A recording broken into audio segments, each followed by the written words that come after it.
আমরা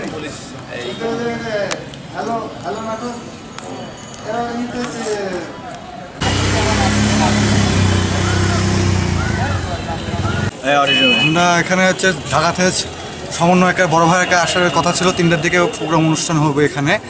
আমরা এটার জন্য আমরা কলেজের ভিতরে তাদের জন্য ফুল খাওয়া দাওয়ার ব্যবস্থা করছিলাম, আয়োজনে ব্যস্ত ছিলাম। তার এই ব্যস্ততার মধ্যে থাকার কারণে আমরা হচ্ছে এখানে আমাদের কেউ ছিল না, আমাদের কোনো সহকর্মী বা সহপাঠী এখানে কেউ ছিল না। তার না থাকার কারণে অনেক বহিরাগত ছালপালারা এসে এখানে ভাঙচুর করে দিয়ে চলে গেছে। আপনারা জানেন যে আজকে 3টায় হচ্ছে আমাদের ঢাকা থেকে আমাদের বড় ভাইরা আসছে, সমন্বয়ক বড় ভাইরা।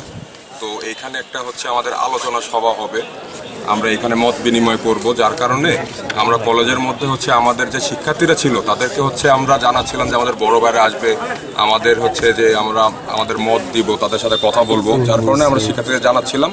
তো এর মধ্যেই হঠাৎ হচ্ছে আমরা শুনতে পাই যে এইখানে বহিরাগত কিছু ছেলে পেলে যারা এখানে এসে হচ্ছে আপনার ভাঙচুর শুরু করে দিয়েছে।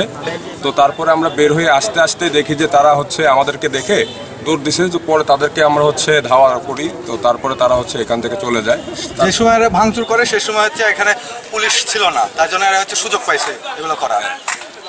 তো পরে হচ্ছে তাদেরকে আমরা আসলে শনাক্ত করতে পারিনি যে কারা বা কিভাবে এরা হচ্ছে কেন আসছে এখানে এগুলো করতে।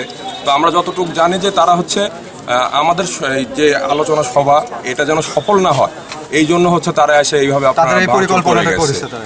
কিন্তু আমরা ছাত্র জনতা একসাথে আছি, আমরা এক হয়ে সব কাজ করব।